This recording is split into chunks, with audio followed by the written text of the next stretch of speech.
रही है। तो बाबा देवाधिदेव महादेव कहते हैं ये 3 घड़ी 3 पल 3 नक्षत्र 3 समय 3 दिन में जो शूल मुझे समर्पित करता है उसके जीवन से मैं शूल हटा देता हूं। वो 3 दिन लिखे स्कंद पुराण में।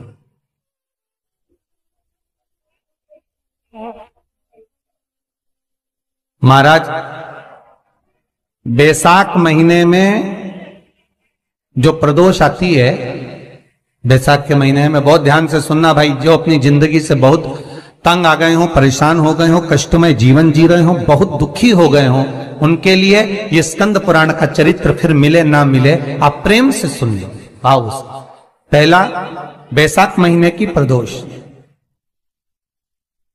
चाहे वो शनिचरी प्रदोष हो, चाहे रविवार की हो, सोमवार की हो, मंगल की हो, बुधवार की हो, गुरुवार की हो, शुक्रवार की हो, शनिवार की हो, कोई भी वार की हो, पर बैसाख महीने की प्रदोष, प्रदोष काल में शाम का समय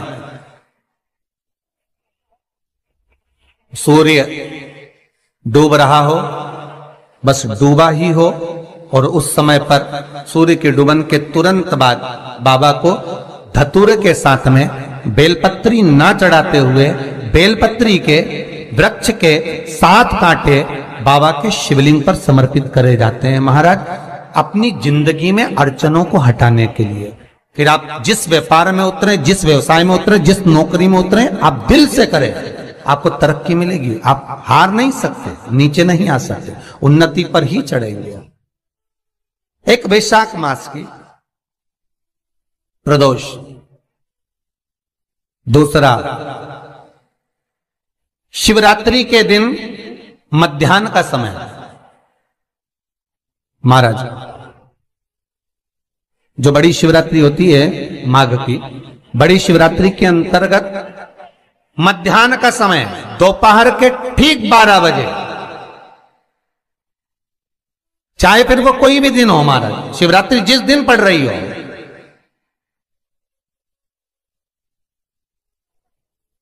उस दिन भी धतूरे के साथ बाबा को 7 कांटे बेलपत्री के वृक्ष के समर्पित होते हैं महाराज। इसमें आप ये वाले जो कांटे हैं जो शिवरात्रि के दोपहर 12 बजे वाले हैं, अगर कोई मदिरा पीने वाला हो, व्यसन में डूबने वाला हो, कोई जुआ खेलने वाला हो, कोई गलत वैश्यावृत्ति करने वाला, या अपने मार्ग से विचलित कोई व्यक्ति है, उसके लिए भी ये कांटे बहुत काम आते हैं महाराज।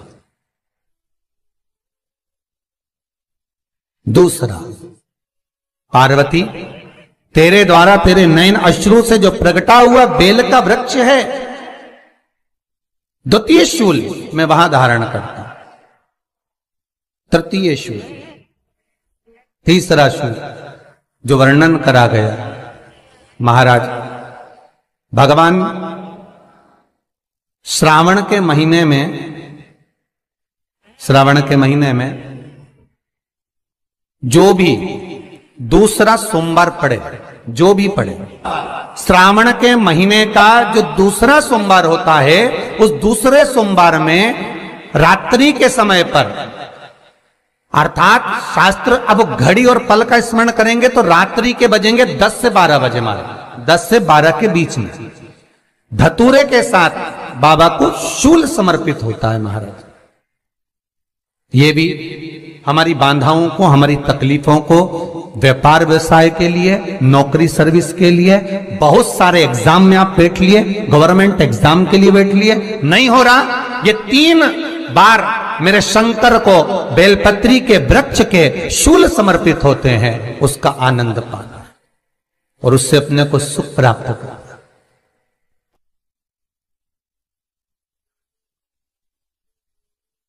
कि बाबा भोलेनाथ जी के नयन अश्रु से जो प्रकट हुआ वो रुद्राक्ष का पौधा है, माता पार्वती के नयन अश्रु से जो प्रकट हुआ वो बेलपत्री का पौधा है, और उमा और महेश, जिस महेश के वंशज हैं महेश्वरी, जिनकी 12 खाम प्रगटी है भगवान महेश के द्वारा,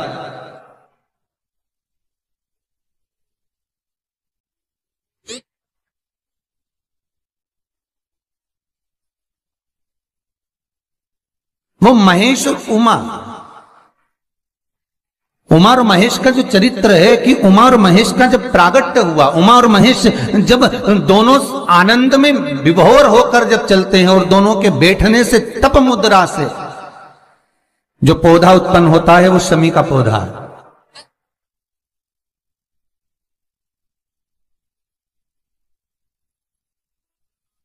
शमी का पौधा। तो एक बात ध्यान रखिए, शिव जी के द्वारा जो निर्मित हुआ उसमें कोई शूल नहीं है, उसमें कोई कांटे नहीं है। पार्वती के द्वारा जो निर्मित हुआ बेलपत्री का पौधा, उसमें कांटे हैं। और पार्वती के मिलन से भी जो उत्पन्न हुआ है शंकर के साथ में, उसमें भी कांटे हैं। शमी के पौधे में भी कांटे हैं, शमी के वृक्ष में भी कांटे हैं।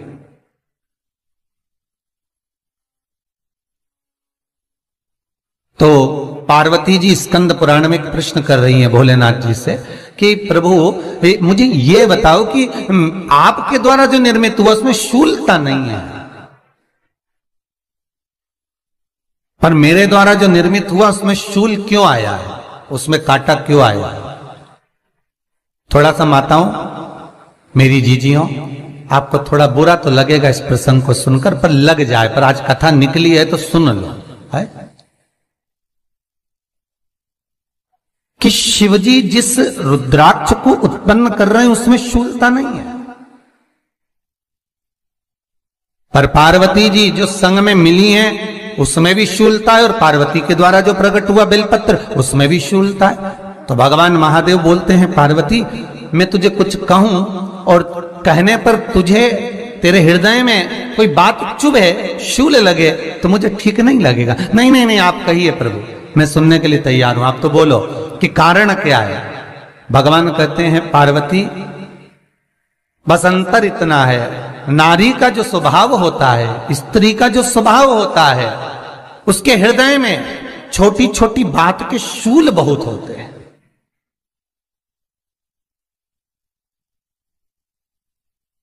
जेठानी ने ये कह दिया, देवरानी ने ये कह दिया, तुम्हारी मम्मी ये बोल दी, तुम्हारे पापा ने ये कह दिया, तुम्हारी बहनों ने ये कह दिया, तुम्हारे भाई ने ये कह दिया, तुम्हारे रिश्तेदार ने ये बोल दिया। ये नारी के भीतर ये शूलता रहती है।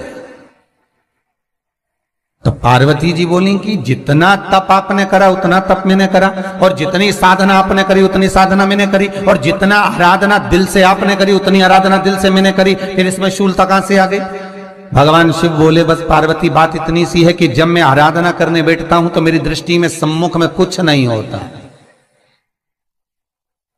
जब मैं आराधना करने बैठता हूं तो मेरी दृष्टि में मेरे सम्मुख में कुछ नहीं होता कि कौन ने क्या करा है, कौन ने क्या बोला है, कौन क्या कर रहा है, उससे मुझे मतलब नहीं होता, उससे मुझे कोई मतलब नहीं। पर पार्वती जब तू आराधना करने भी बैठती है ना, तो तेरी चित्त वृत्ति में कहीं ना कहीं किसी ना किसी रूप में कोई शूल आ ही जाता है।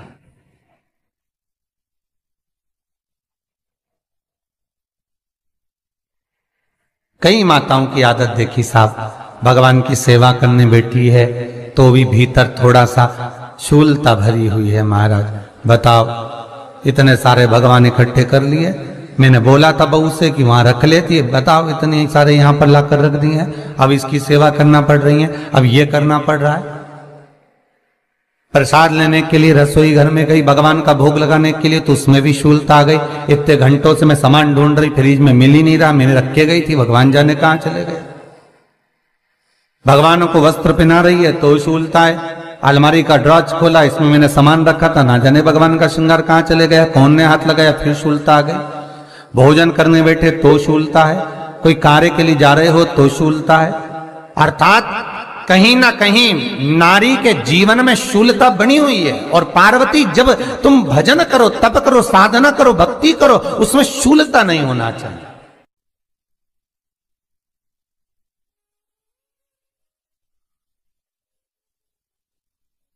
पार्वती जी ने कहा, भोलेनाथ तो क्या आप मुझे स्वीकार नहीं करेंगे बेलपत्री के रूप में? क्या मुझे स्वीकार नहीं करेंगे शमी पत्र के रूप में?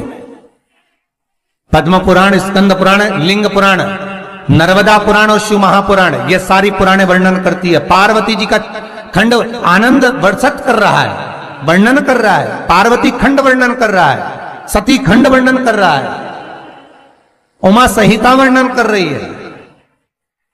क्या आप मेरा ये बेलपत्र का स्वरूप आप धारण नहीं करेंगे? इसमें शूलता है, इसलिए भगवान कहते हैं नहीं नहीं, धारण तो करूंगा पर शूल धारण नहीं करूंगा।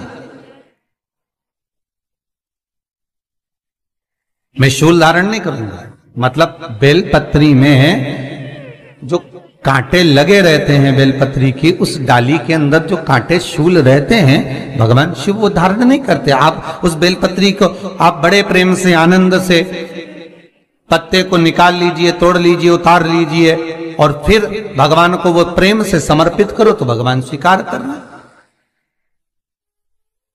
पर भोलेनाथ